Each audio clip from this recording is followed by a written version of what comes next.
Gulf Cooperation Council Education Sector, a growing opportunity. Introduction. Education is associated with numerous positive effects on quality of life at individual and state levels. Gulf Cooperation Council, GCC, has successfully facilitated an ongoing reform of education aimed at increasing its quality, which has already yielded positive results. However, to retain the benefits of the reform in the long term, it is necessary to make the observed improvements sustainable. The desired effect can be achieved through cooperation between private and state institutions and communication of long-term implications to stakeholders. Sustainability issues. The first issue that constitutes a threat to the sustainability of education in GCC is the current budgeting model. The main bulk of investors is comprised of the local governments.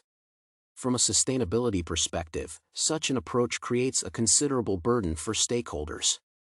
Another major issue is the lack of uniformity in financing from country to country. This method decreases the predictability of funding and, as a result, introduces the possibility of budget shortages. Finally, the demand for large numbers of teachers in the field dilutes the quality of teaching. As a result, the quality of education in GCC may lose its sustainable properties and gradually deteriorate in the long run. Statistics. Currently, the amount of funds allocated to education demonstrates a steady increase. The funds received in the sector total $77 billion, $1 billion more compared to the previous year and almost a 50% improvement on a 5-year scale. However, the allocation of funds differs per country, ranging from below 10% for Bahrain and Oman to above 20% for the UAE and Saudi Arabia. The trend is consistent with the steady increase in the number of students in the GCC observed in pre-primary, primary, secondary, and tertiary education. Latest outcomes. Despite the existence of issues, the situation is changing for the better. The latest data indicates an increasing interest in the education domain from private investors.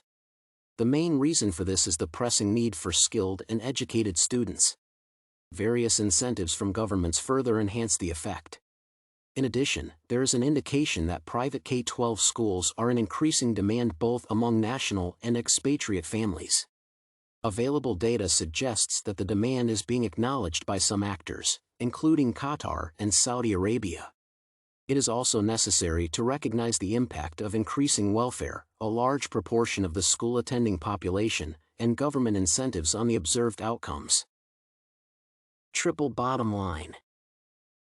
From the triple bottom line perspective, two main groups can be identified in the people category.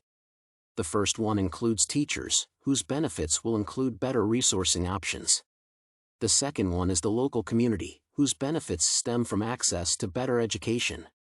The planet aspect is fulfilled primarily through the capacity of education systems to raise awareness and deliver relevant information necessary for contributing to the environmental movement. Finally, the profit element can be manifested in the form of an increase in the country's GDP typically observed as a result of increased education quality level.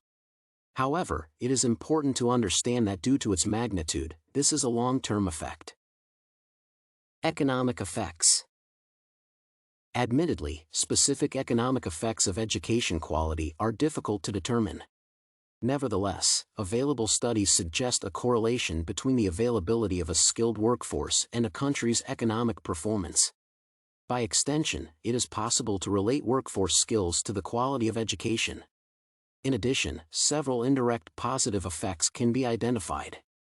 First, a high-quality labor market is known to attract investors. Second, it promotes technological innovation, ensuring long-term growth. Finally, the combined effect of the said factors attains self-sustainable properties by enabling investment opportunities from the state. Social effects. In addition to economic benefits, high-quality education has several positive social effects. First, it contributes to affirming social identity and enables social trust.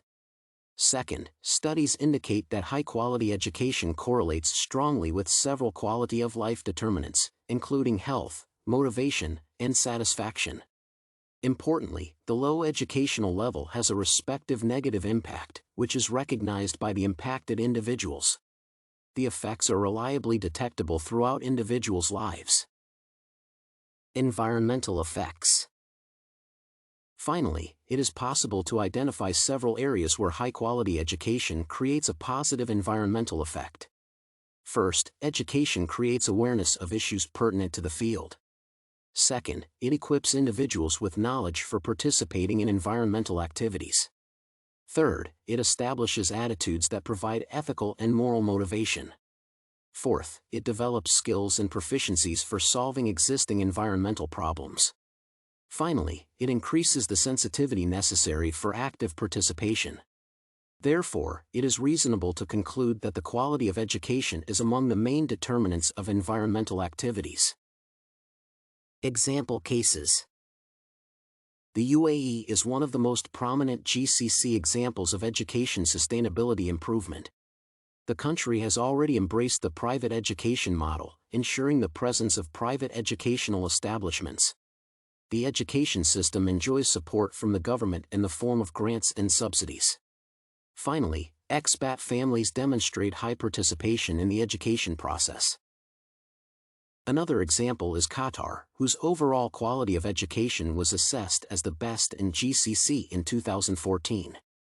The country's current main advantage is strong financial support from the state budget, which has demonstrated a steady annual growth of approximately 9% in the period of 2010 to 2015. A strong competitive economy, second place in the Middle East, and suitable demographics further increase its long-term growth potential in terms of education quality. Recommendations. The first apparent conclusion is the importance of funding for achieving desirable results. Thus, it is recommended to establish uniform funding models to reduce barriers to education quality. Second, it is evident that the coexistence of state and private educational institutions offers additional benefits. Therefore, these entities are recommended to cooperate for mutual benefits rather than compete in a counterproductive way. Finally, the information above suggests that improving educational quality makes sense from an economic, social, and environmental standpoint, which makes it a reasonable priority rather than an obligation. It is thus recommended to communicate its long-term implications to stakeholders to facilitate participation.